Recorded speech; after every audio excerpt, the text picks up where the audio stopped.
I'm Tim Jinks. I'm originally from Colac in Victoria, near Apollo Bay, where we've launched out of. I now live in Ocean Grove.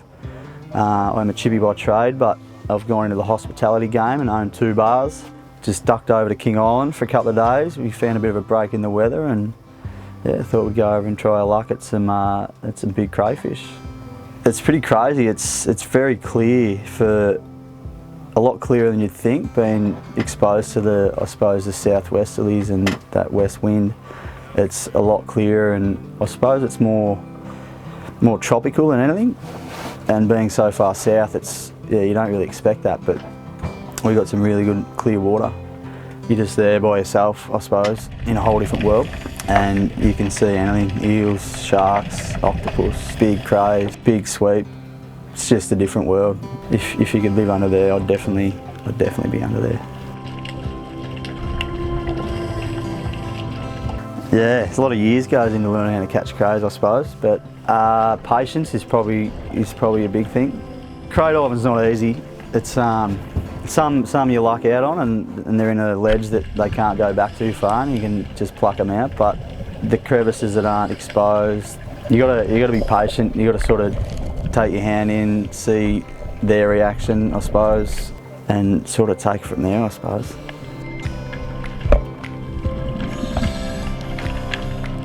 In the last couple of days, I've probably got 20 odd crays. One of the big ones was in a nice deep bouldery cave that you could fit in just. Once you're in there, you can be just like squished in between 2 rocks, but yeah, as soon as you grab that horn, you don't let go. It's sort of a game of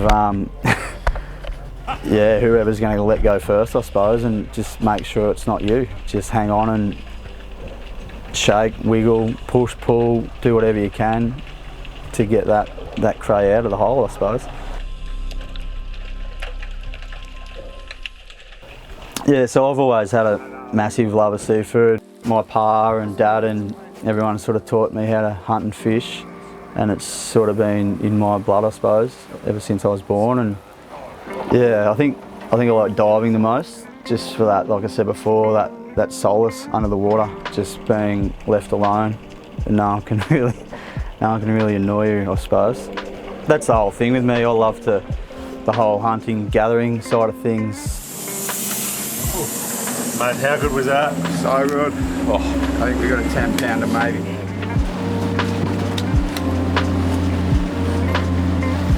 Oh wow. Well done. Yeah, like the crays, nothing better than coming home after a big day on the water and boiling up a few or cutting a few in half and grilling them with some butter and garlic and some lime, and just, you got it. Like there's just something about, I suppose, gathering your own food and cooking your own food and not having to rely on like mass-produced stuff, I suppose, and getting it so fresh that you can, literally the cray, you can have it sashimi, you can eat it raw, you can cook it however you want. Yeah, breakfast this morning we just cut a couple of small crays in half and broke the shell, so they sort of a bit butterflied, I suppose, and just baste them with some butter, sprinkle a heap of garlic on it, just put them fleshed down on the grill, just cook them up until it's nice and crispy, turn them over.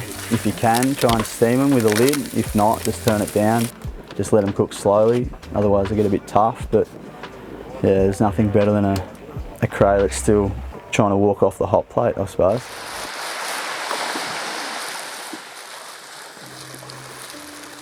Yeah, so I've been diving on tanks and snorkeling most of my life, and had to go on a hooker and decided I wanted to build one. So teamed up with a mate of mine, Tim Scott, who is a stainless welder, and yeah, we put one together. So just a bit of researching on YouTube and bits and bobs. But yeah, so basically your motor, this is a Honda, the old GX 200. So you want something pretty reliable. A compressor pump, that's 19 cubic foot. So you can dive probably 3 divers to 15 odd metres, which is pretty big.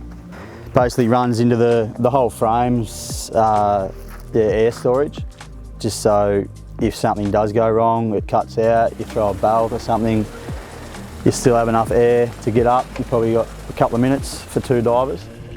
And yeah, it just runs down into a one-way valve. And then yeah, back through the filter system, which is probably the most important part, just getting rid of the water and all the bad stuff out of the air. It's pretty light. Like, you can lift it yourself if you want.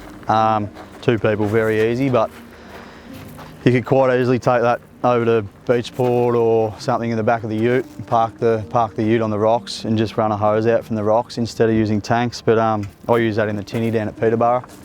We just poke around the little headlands there, and nice compact unit, which is good.